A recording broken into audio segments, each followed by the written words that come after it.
сонирхол маань явсаар байгаа л тэгээд үдээд одоо зураач болчихлоо сууж байна да.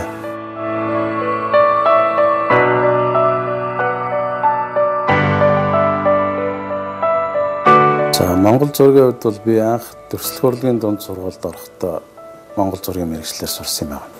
Оноо бол нэлийн дээгүүр орсон байсан. Тэгэл анхнаас хүүхдүүд чинь сонирхлоор уран зураг гэл сонирхол нь даваа байдаг болохоор уран зургаар хаварлаа явж байсан. Би яагаад ч юм тэр үед одоо Монгол зургийн ангид орох уу гэж бүтгэжсэн их ч одоо хэлэнгүүт за тгийгээл орсон. Одоо Монгол зураг гэдэг бол бас манай үндэсний нэг бахархах ёстой зүйлийн нэг бол.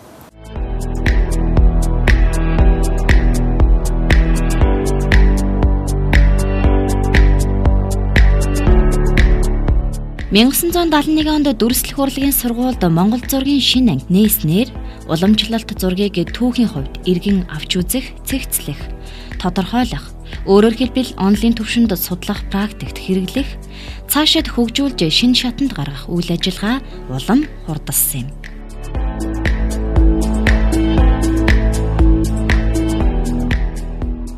Одоо сүүлийн үед бол нэлээд эрчимтэй болчихж байна Монгол зураг. Дэлхийн нийт хүртэл анхаарлаа хандуулж байна урлаг судлаач нар, зураач нар тий. Надимдын сэргэлэн уран бүтээлч багш тэрээр Монгол зургийн гайхамшиг өв соёл уламжлалыг түгээн даяаршуулах үйл хэрэгт гар бие оролцсон яваа уран бүтээлч юм.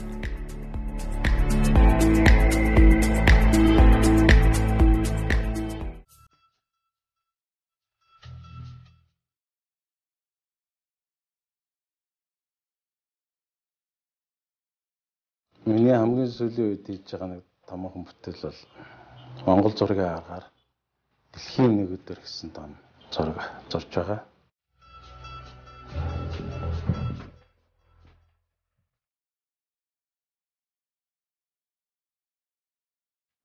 Айл тэр 1998 онд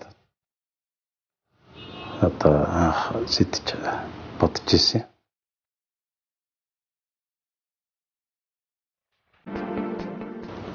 Тэгэл ерөөсөө одоо шарангаан зурсан Монголын нэг өдөр гэсэн зурагнаас санаа авал дэлхийн нэг өдөр гэсэн юм том хэмжээний зураг зуръя гэсэн юм хүсэл төрсөн юм байна.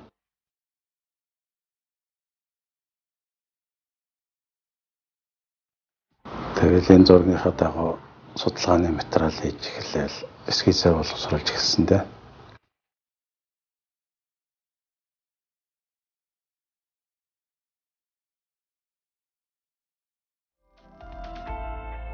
Бүтээл төр хагшин нэвтрүүлгийн өнөөдрийн дугаарт зураач Надимдын сэргэлэн.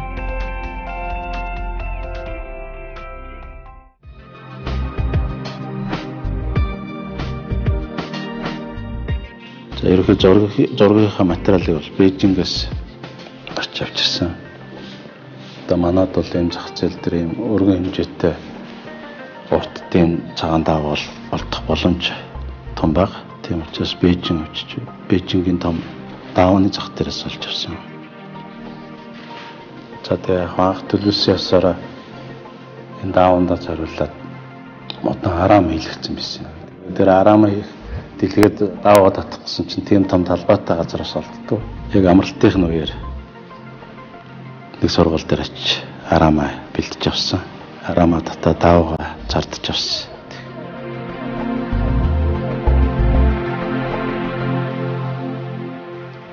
Тэгэхэд бол энэ зураг маань ингээд газар зүүн тогтцсынхаа дагуу өргөжж явж байгаа л одоо хамгийн сүүлийн хэсэгт бол Өмнөд Америк төв, Африк төвийг нэгж тосноо болж ирж байгаа. Тэгээ энэ болонд бол нэг хэсэгхэн газар Антарктид төв хэсэг орж ирж байгаа.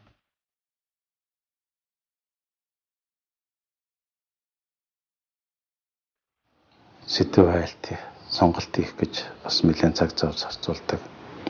Тэгээд нэг өдөр одоо сэдв эскиз хийж захтал Монгол зургийн аргаар энэ гадаад улс орны ахуй амьдралыг төрслүүлэх сонин болж магадгүй гэж бодлоо. зургийн маань гол зорилго нь одоо дэлхий дээр байгаа бүх улс үндэстнүүдийн онцлогийг л харуулъя гэсэн бодолтой тэгж эхэлсэн зураг. Энэ бүтээл маань бол нэлээд олон жилийн хугацаа шаардаад нэлээд өсөд том хэмжээний ажил болж байгаа. Өөрийнхөө төгсгсөн 3 шавыг хамт оролцуулаад ингээд дөрвөлээ энэ бүтээл дээр ажиллаж байгаа.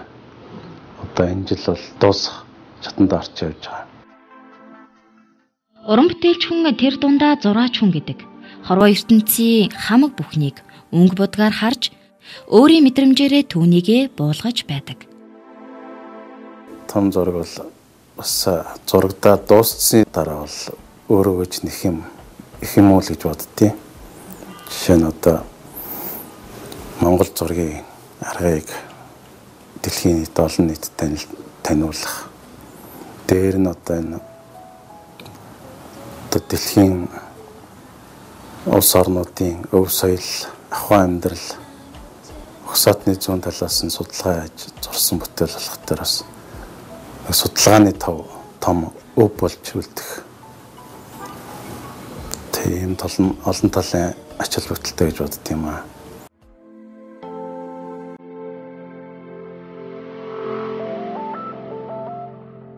Инженеэр тайлбарлавал суудлын машины урт нь ойролцоогоор 5 м гэж тооцвол 4 автомашин хангалттай багтах хэмжээний урт зургийг урлан бүтээж байна. Энэ бол дэлхийн нэг өдөр. Уг бүтээл нь 21 м урттай орон орны онцлогийг харуулсан нүр их хичээл зүтгэл хөдөлмөр шаардсан бүтээл юм. Тэгээ хэмжээ нь бол 21 м урттай 2 м 50 см өнөртэй юм том зураг бол. Би ч одоо олон жил багшилсан. Дээр нь одоо өөрийн 2 удаа гарын шав төгссөн. 2 удаагийн төгсөлтөөр тэгээ шавнартайгаа уулзаад санаа бодлоо солилцоод ийм том хэмжээний бүтээл хийх одоо багштайгаа хамтарч ажиллах сонирхолтой одоо хүн байна уу гэдэг юм судалгаа явуулсан. Тэгээ нэг 3 шат маань одоо томж бүтээл тэгэл хамт гарсан да энэ том ажил.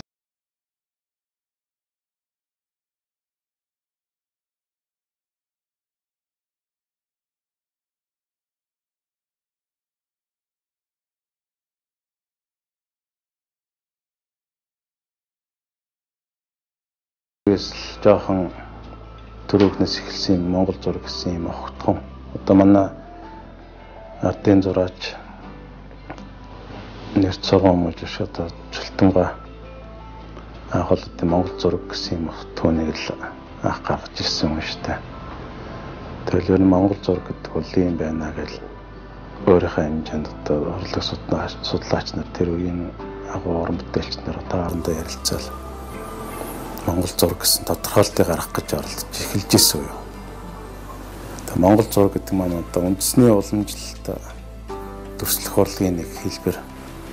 Тэгээ Монгол зургаар сураад Монгол зургийн тухай ингээл янз бүрийн юм уншаа судалж яхад бол голцоо Оросын урлаг судлаач эдэмтдийн нэг бичсэн юмуд байдаг. Монгол зургийг бол нэг тийм хавтгай уран зураг гэж тодорхойлсон. Орон зайг хавтгай уран зураг гэж тийм тодорхойлолтууд голцоо гарсан байдаг гэсэн. Тэгэл тэр мөрөн ч одоо тэгэл тэр үедэл тийм л үт юм болох гэж боддог байлаа шүү дээ. Тэгээ явандаа өөрөө ингээд тэрийг сураад тэргээрээ хичээл цаагаад ингээд өргөжөө төвжөө судлаад авах явцд бол өөр хотгонууд тодорхойлолтууд зөндөө гарч ирж байна л та. Монгол зураг бол одоо тийм хавтгай орон зайг зураг биш ээ. Харин ч бүр эсрэгээр орон зай ихтэй. Орон зай бол хүний оюун санаанд нь орон зайг нь задлж ойлголттой тийм зураг. Харах байдлаар нь орон зайг шиг нээсээ хүн оюун ухаанаар орон зайг нь мэдэрч зурдаг. Тэгээ тэргээрээ бол илүү даваа талтай юм уу гэж боддتي.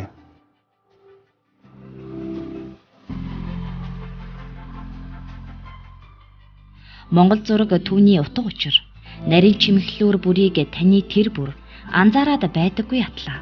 Ухаж мэдвэл учир ухаарал амьдрал харагддаг учиртай. Надимдийн сэргэлэн багш амьдралын тэрэл сайхан үнгийг тэр дундаа Монгол өнгө химээдэг 5 өнгийг зургандаа уран бүтээлдээ шингээдэг хэмээн онцолсон юм.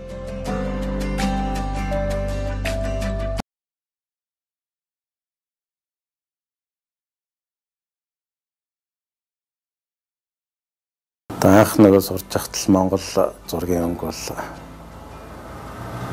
үндсэн 5 өнгө байдаг гэж сургаж ирсэн. Тэгэл тэрэн ч кодлогдод үлдсэн байт юм уу. Сүүлүүд ингээл бүтээл ихлээр Монгол зургийн тэр Монгол өнгөийг л хэрэгэл зурах сонирхол төрдөг болсон. Та цэнхэр ногоон олбор шаа дээр гоё тийм өнгөнүүд байна шүү дээ. Энерги сайтай.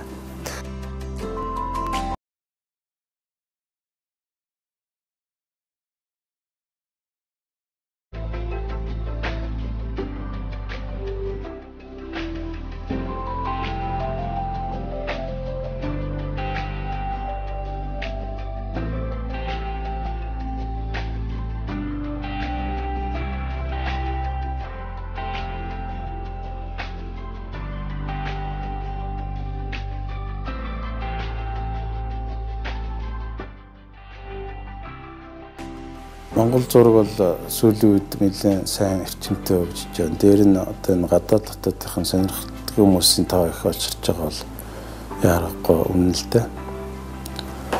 Жишээ нь зүгээр ингээл зураг сонирхдаг жуулчид дээрэл энэ үзэсгэлэн одоо музейгээр явал манай энэ Монгол үндэстний өв соёл гэж юу байна те? Сонирхол татгаар юм юу байна гэж үз сонирхно шүү дээ. Хамгийн дөрөнд. Гэтэл одоо манай Монгол зураг хамгийн дөрөнд нүдэнд тусд юм шиг. Тэр болгон одоо хүмүүсийн мэддгүү тийм сонин төрөл. Тэгээд энэ зургийг одоо ингээд судлаад тахлаар улам сонирхолтой юмнууд их гардаг болтой юм шиг байна. Тэгээл одоо энэ гадаадын урлаг судлаач нар бол Монгол зургийг бол илүү сонирх судалж байна. Дээр нь манай Монгол зураг маань одоо миний сурж явах үеэс хойш бол шал өөр төвшөнд хөгжиж байна л да. Намайг ч одоо сурж явахад нийгмийн өөр байсан юм. Нийгмийн өөр байсан болохоор сургалтын тэр хөтөлбөр төлөвлөгөө бодлого ч өөр. Жишээ нь Монгол зураг гэхлээр тэр бас нэг бурхан шашныхаа зурагтай бас холбохгүй байж болохгүй. Манай тэр зурж уламжлалт ирсэн тэр арга техник төсөл бол яхаар одоо нэг бурхны зурганд их хадгалж ирсэн байдаг. Тэгээд тэр тал руугаа их өргөн судалж чаддгүй байсан бидний үед бол. Яг гэвэл бурхан шашинч бас хариутай байлаа шүү дээ. Шашин шүтлгийг чинь язгаарладаг байлаа шүү дээ. Тэгээ 90 оноос хойш одоо нийгэм үндсэндээ тэр чигээрэл бүх шатандаа өөрчлөгдсөн. Тэрнээс хойш бол энэ Монгол зургийн хотхон бас шал өөр төвшөнд гарч ирсэн. Дээр нь одоо энэ уламжлалт тэр шашны урлагаас илүү төлхөө судалж сурч эхэлсэн. Тэгэхээр одоо бас одоо энэ сурч байгаа үеийн залуучууд бол илүү тийм сайхан тийм нээлттэй орчинд сурч ийн гэсэн үг л дээ.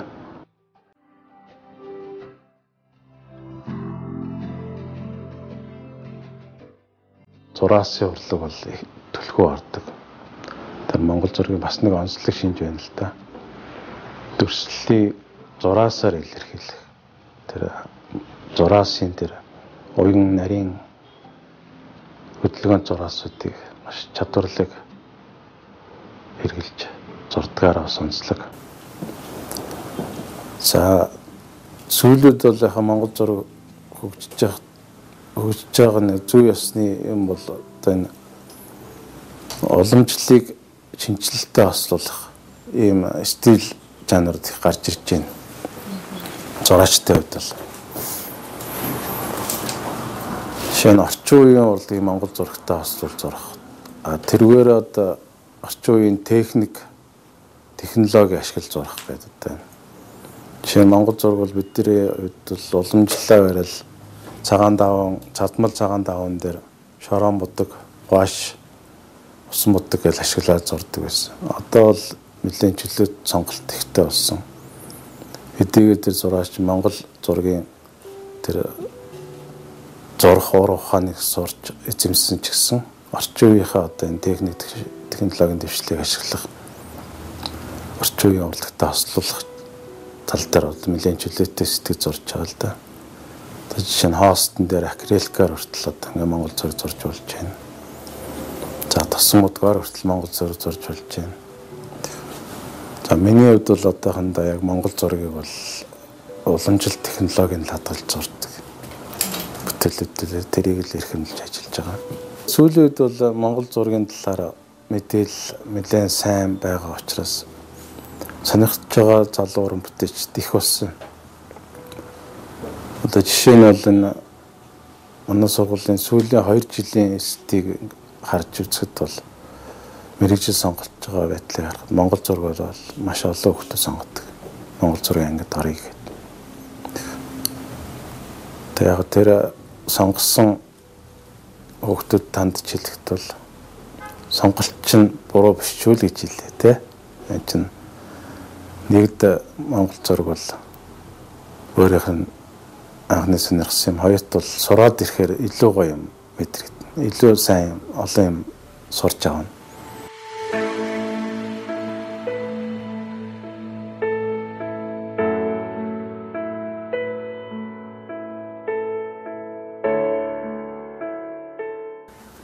Ер нь манай сургууль бол их ариун гоё төвхтэй сургууль.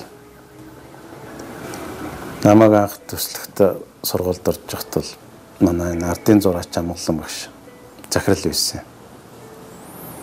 Тэгээ мэрэгжлийн багш маань чин тогтох гээд одоо төлөөлж болсон тийм хүн байсан.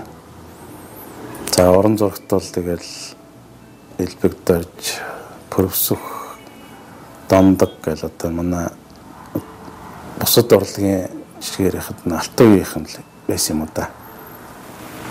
Тийм амтай агуу багш нар байсан.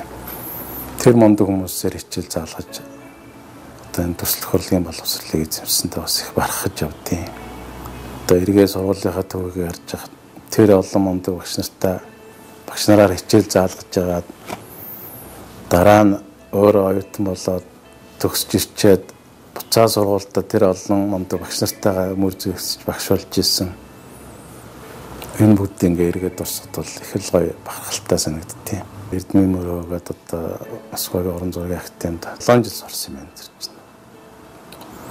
7 жил сурч ирээд тэг өөрөө багш болоод тэр урд нь хичээл заалгаж исэн мондөг багш нартайгаа цуг ажиллаж байхад бас дотроо сэтгэл сайхан байсан ч гэсэн их хэмээдэг байсан багш нараас. Тэгээ өөрсдийнх нь хэмжээнд хүртэл зааж чадах болов яах вэ гээл. Тэгтэл манай тэр мондөг багш нар чинь зөвлөө өгнө л доо. Багш болох юм байдгийг чи ингэдэж шүү гээл. Ер нь зураач болох гэж байгаа хүмүүс бол тэр манай амгалан захирлын гоё үг үйдээ. Орж байгаа оюутан болгонд хэлдэг, шинэ оюутан болгонд хэлдэг. Тэр зураачнд бол уран шинж байх хэрэгтэй. Нэгдүгээрт одоо уран сэтгэмж, хоёрдугаарт төсвөр хатуужил, гуравдугаарт нягтын бай байтал гэж ингээ гурван шинж байх хэрэгтэй. Энэ гурав бүрдчихэд одоо зураач болно гэх тийм гоё тийм юм хэлдэг байсан. Тэг үнэхээр тэр гурван шинжийг бол бүрдүүлж явах хэрэгтэй мэлээ зураач юм бол. Тэгээ уран сэтгэмж бол яалтчгүй байх хэрэгтэй. Юмыг урнаар сэтгэж төсөлж явах хэрэгтэй. За төсвөр хатуужлын хувьд бол эхлээ гайхдаг байсан. Төсвөр хатуужл гэж юу яриад юм л ч анх орж явахдаа жоох хөөхтэйсэн юм чи. Тэгсэн чинь үнэхээр тэр бол төсвөр хатуужл хэрэгтэй. Ялангуяа Монгол зургийн мэргэжилт бол одоо сурч байгаа сууж ирсэн хүмүүс сайн мэднэ дээ. Нэлээд нягтын бай ажиллагаа тэгээд төсвөр хатууж шаардна. Нийгэм ихэлсэн бол заавал дуусгах хэрэгтэй. Тэгээ олон юм цатаарахгүйгаа тэрэн дээр бүх сэтгэл зүрх одоо цав юугаа цагаа зориулж зурж дуусгах тийм л төсвөр хатуужлыг шаарддаг юм билээ.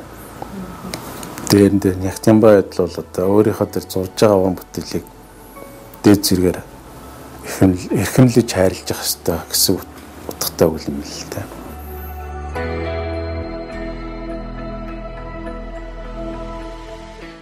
Өнөөдөр Монгол зураг нь манай орны урлагийн ухааны салбарт өөрийн гэсэн баттай байр суурь эзэлж, онол практикийн мэргэжилтэн бүхий бие даасан салбар болсон бөгөөд дүрслэх урлагийн сургалтаар 260 гаруй зураач Монгол зургийн нарийн мэргэжлэр мэргэшиж, ажиллаж, уран бүтээлээ туурвин амьдарч байна. За тэгэл цаашаа хэмжлэх юм гэл ярил зөндөө юм гарна. Тэг багшны хувьд бол ладаглал одооны залуучууд миний үеинд сурч явах үеийн хүүхдүүд залуучууд шал өөр л юм л та. Хамгийн дамжиж нэгтэл цаг ашиглалт. Тэр үед бидний сурч явахад цаг ашиглалтыг маш сайн хийдэг гэсэн. Хичээлдээ бол цагтаа яриад хийх юм цагтныг л явна.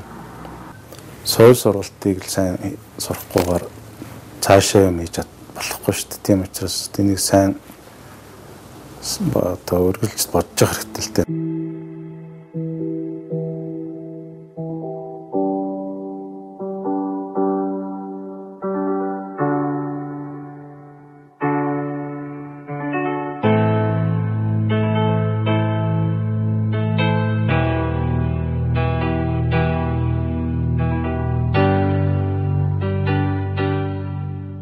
Тийм зохион бүтээх тал руу их сонирхолтой тийм хөвгт байсан юм. Тэгээ юм савл хийвэл нэг юм хийчдэг. Тэгэл өөрөө сэтгэл юм бүтээхийг боддог. Тэгээ интерьер дизайн бол яг тэр тал руугаа арай илүү над руу ойрхон санагдсан л та. Жишээ нь бас л нэг урлагч та. Тэгэл тэр орчин одоо жишээ нь бар, ресторанс, хулаа, офис тэ. Тэгэл тийм том хүлээвэлтийн зал дээр чинь дандаа л урлагтай холбоотой.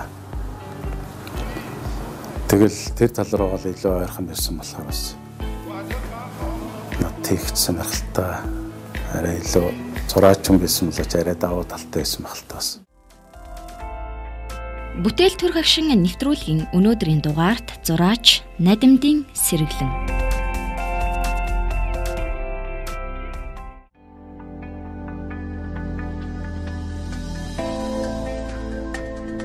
Өнөөдөр бол яг арай эрт ажилласаа гараа явж байна. Тийм гарах шалтгаан байгаа учраас өдөрлөө манай урлангаар очиж сонирхох гэсэн тэгэл явж байна. Башингийн зураг төслийг бол би өөрөө гаргасан. Яалтчгаа тэгэл өөрөө л харж сонирхолтой юм байсан юм ч тэгэл. Зурган дээр ажиллана гэж бас нэлээд болсон. Тэр чинь ямар шүү хэмжээтэй ямар байшин байх вэ? За анхнаасаа бол бас нэг тийм суурийн юм бодоагүй цуслан гэдэг утгаар л төсөлж хийжсэн. Энэ байнга дэше очиж амтрах гэж байхгүй. Зуны дэлгэр дулаан ойлголт очиж салхинд гарч ирсэн тийм бодолтой зураг хэлсэн болохоор тэрэндээ баригдал.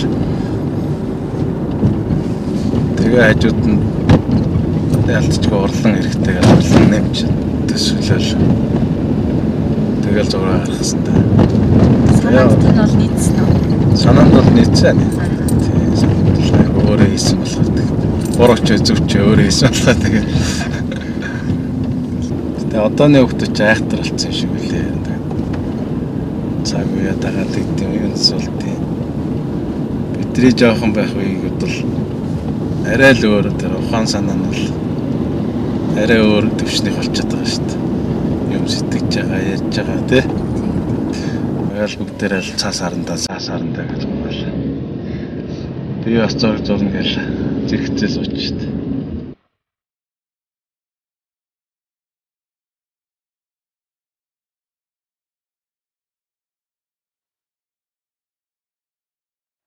Тэгэл 5 хүүхэдтэй байна.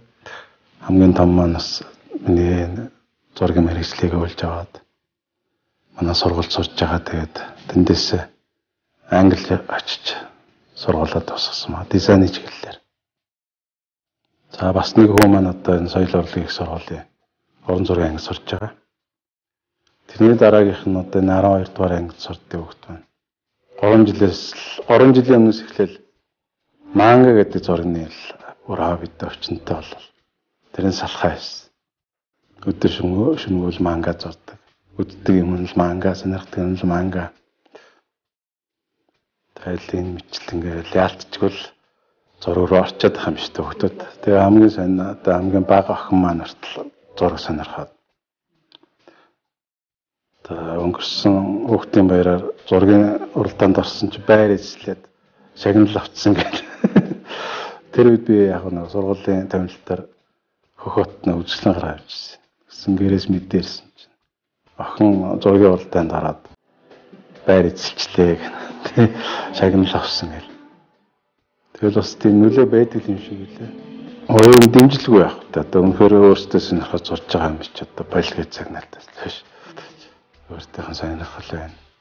Нөлөө байна. Тэгэл сонирхсан юм ээжлэх хэрэгтэй. Зуржлах хэрэгтэй. Тэрэн дээр бол ерөөсөө хариулах юм байхгүй. Тэр өтгө манай гэрчиг сонь шүү дээ одоо. Ханы обоо бол тэр чигээрэл уран бүтээл хөгтөд. Чөлөөтэй. Тэр нь бол байгуул уран бүтээлчэнд бол маш их нөлөө үзүүлдэг л дээ. Байгалийн дээр яахан гай үзэсгэлэн байгалийн өнгө айс араншин гэдэг бол ямар ч уран бүтээлт бол бүтээл их сэтэл төрүүлнэ, сэдв олж өгнө. Дээр нь тэгээ байгальтайгаа харьцаад бүтээлийг илүү эерэг сайхан болдог. Миний хувьд бол яг амралтынхаа өдөр одоо ажилтаа үед бол яг амралтын өдрөөр орлондоо ирээд нэг бүтээлээ их тийм цаг зав гаргадаг. За амралтын үед бол тэгэл орлон дээр л амарч юм аянда. Оо сайхан 100 мөн сайхан. Гөрөндөө өвлжөнгөө сайхан даа маань. Тамаа тэр хөө папаа маш явдсан. Одоо явахгүй шүү дээ.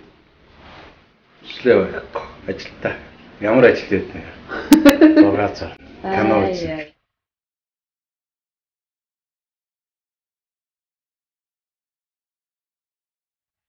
Тэч багч бүр ялахт нь 4 сар 3 сартай хахт нь бол маш цогтой болоод ирчихсэн шүү дээ. Шамж ойлголоо. Агаар ирэхтэй гэл.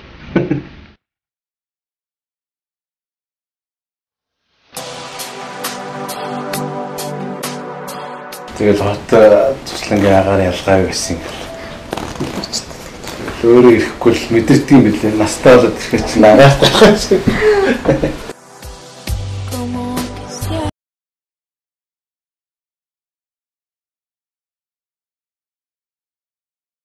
(1998) онд анх сэтэл санаа нь гарч түүнээс хойш судалгааны ажил явагцаар 2008 онд бүтээлдээ шаргуу орж 3 шавтайгаа хамтран одоо бүтээлийн ажил дуусах шатанда байгааг нэвтрүүлгийн үеэр бидэнд ярьж байсан юм а. Ярмаа уран бүтээл бол заавал эсгийз судалгаа хийж юм болдог. Тийм учраас эхний санаагаа ингэ тэмдэглэж эсгийз хийжсэн одоо. Ерөнхийдөө тэмдэглэхийн нэг гэсэн үг л та. Ерөнхий мэдж байгаа, өөрийнхөө мэдж байгаа судалсан юмнуудыг дор нь тэмдэглээл. Тэгээ энэ дэр хамгийн гол нь газар зүйн байрлалын онцлогийг яаж байрлуулвал зураг маань илүү ойлгомжтой болох гэсэн үгээс бас газар зүйн талаас нь байрлалын гэж тодорхойлж эсгийзээ боловсруулж ирсэн. Тэгэл яг үндсэн том хэмжээнд дээр зурхлаар ерөнхий энэ эсгийзийн дагуу байрлалуудаа тодорхойлол. Тэгэл дүрслэлүүдээ бол зарим мэдээлэл энэ эсгийзэн дээрээс авал зарим мэдээллийг бол өөртөө одоо үзэж харсан судалсан материалаас авал зурх жишээт. За зургийнхаа ачаар нэг юм сайхан том ширээтэй болж авсан да. Хаана л бол хаана юм тавьчих болно. Ямар ч чиглэлийн уран бүтээлч нараас нэг өөр ингэсэн мөрөдөл байдаг хэл та. Сонирхсан орлогынхаа тодорхой төвшин төрийг гэсэн бодол ирмэлсэн байдаг. Тэрлээгээр тэмүүлж байгаа шүү дээ. Тэгэл. За дэлхийн нэг өдөр гээд том зураг эхэлж яхад нэг асуудал гарсан. Тэрний үг бол тэгээд янз бүрийн ухсаатны түүх судлаад ирсэн чинь түүхэн үйл явдлууд маш их болж исэн юм байна. Дэлхийд дээр чинь хүмүүсийн сайн мэддэг. Тэгээд улс үндэсний тэгээ онцлогийг харуулсан тийм гоё түүх үйл явдлууд. Тэрийг одоо энэ том зурганд төрслөөд эхлэхээр цаг хугацаа орон зайн хувьд бол зөрчилдөд эхэлсэн. Тийм учраас бид нар ярьж байгаад дэлхийн нэг өдрийг одоо л яг бидний байгаа энэ үеийг л харуулт төрсөл зуръя гэдээ орхисон юм аа. Тэгээд түүхэн сэдвээ төр орхиод дараа нь бодож ерөөсөө энэ түүхэн сэдвээр ахиж бас нэг юм том зураг зуръя. Яг тэгвэл түүхэн сэдв чинь илүү сонирхолтой зурхад олон материал ихтэй юм байна. Судлахад гой юмнууд байт юм байна гэлтэй хэдүүлэр за түүхэн сэдвээр хий гэж ирсэн. Тэгээд огонд зураг дуусны дараа эхлэе гэж төлөвлөжсэн боловч тэгээд тэслэгөө сонирхолтой өдөр болгон түүхийн судалгаа хийгээл юм сонирхож үзэлс. Тэгээд тэрийг ингээд тэмдэглээд баримтжуулж явж байгаа сүултээ эскиз хийж эхлэгээд эскиз хийгээд одоо ерөнхий нэг анхны эскиз бол бэлэн болцсон байгаа. Сонирхолтой эскизэнд байгаа шүү дээ та нарт үзвэл.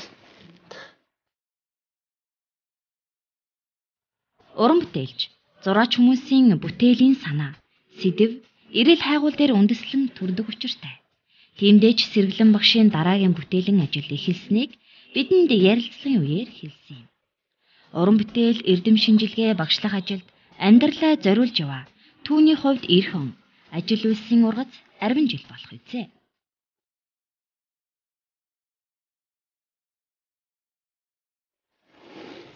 За тэгээд дараагийн дээр дэлхийн түүхэн зураг гэдэг байгаа. Тэрний эсгийц маань энэ.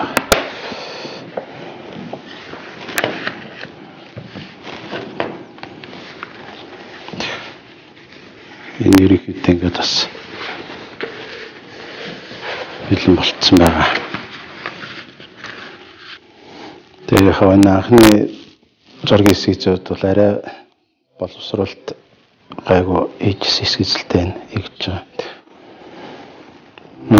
Монголын газар нутаг маань төв хэсэгтэй. Ер нь дэлхийн талыг эдэлж уусч одоо тэгэл Назийн зээжин дэрэл төрслөгдөн. Тэгэл ингээл улс үндэснүүдийн түүхэн үйл явдал хүндрэлтний соёл ирэх шилжилт оруулсан хувь нэмэр юу байдیں те шинэ нээлтүүд юу байдیں.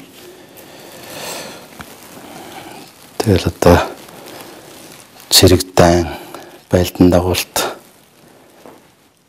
янз бүрийн юмнууд бас бүгд л тусгаж байгаа. Тэр Азийн зээжинд ирэх гэдэг чинь үнэн юм байл л дээ. Газар зүйн байрлалын үднэр үзэхлээр тэгэл ялтчгүй энэ том зурганы голдыг таарж байгаа байхгүй. Тэгээ голд нь Монголынхаа газрын зургийн байрлалаар нь байрлуулаад тэгэл тэрэн дээр ахуй амьдралаа дүрсэлж эхэлсэн. Тэгээ ер нь давуу их байлгүй яах вэ? Тэр чинь бүгдээрээ Монгол улсууд аль болох Монголынхаа түүх соёлын одоо энэ гадны улс оронд гайхуулж үзүүлэх юмнууд л аль болох дүрслэхийг л бодож байгаа.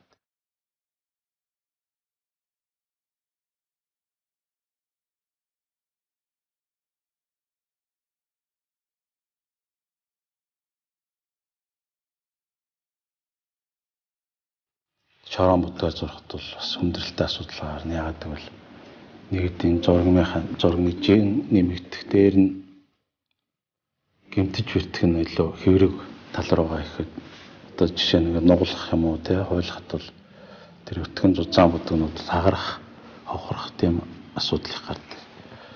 Тийм учраас үдээр ярьж байгаа тийм осон будгийн материал усан будгаараа л ер нь дагнж ажилласан дээр юм байна. Яг хуашиг бол зарим газар өнгө хувирах юм дээр хэрглэж байгаа. Тэгэл усан будгаар холцоо ажиллаж байгаа. За усан будг маань дэлхийд алдартай Ленинград будгаараа л хуучин Ленинград одоо бол нэр нь өөрчлөгдсөн тий. Тэгээ зураг дууссаны дараа бол бэхжүүлэх ажил бас хийгдэнэ. Усан будг юм чинь нэг л болгоомжгүй гарах юм бол жохон устаа нойтон гарал хүрэхэд бол тэгэл өвдрөх магадлал ихтэй учраас бэхжүүлэх юм аа. Энийг бол тусгай зориултын бэхжүүлэх материалаар бэхжүүлнэ. Тэгээд даав юу гүрэнтийнхаа захаар даав хүрээ хийн бас ажил их байгаа.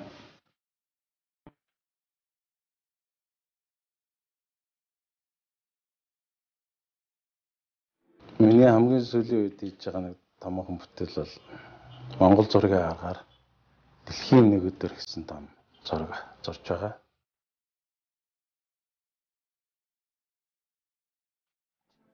Айл тэр 1998 онд одоо анх сэтж бодож ирсэн.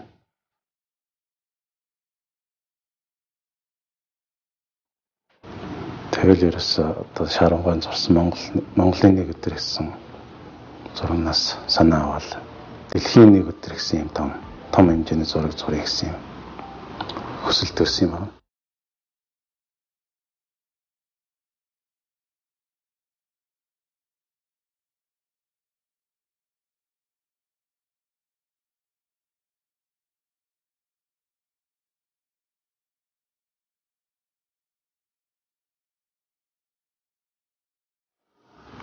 Энэ бүтээлийг л энэ хавар олон нийтэд дэлгэж үзүүлэх юм зорилттой байл ажиллаж байна да.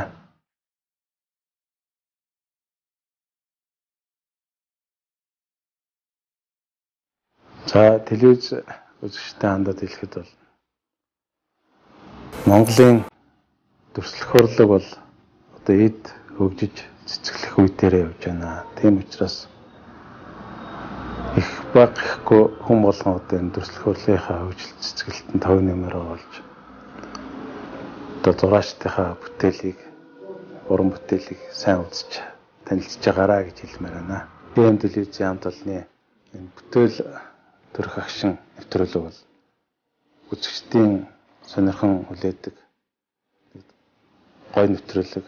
Тэгээ энэ нэвтрүүлгээр дамжуулаад Монголын дүрслэх урлагийн хөгжилд үнэтэй нэмэр оруулж байгаад одоо маш их талархаж байна. 2016 онд Монголд зохион байгуулагдах АСЕМ-ийн уулзалт үеэр дэлгэн харуулах дэлхийн нэг өдөр Монгол зургийн аргаар бүтээсэн бүтээл Монгол төдийгүй дэлхийд цуураад ах болтугай.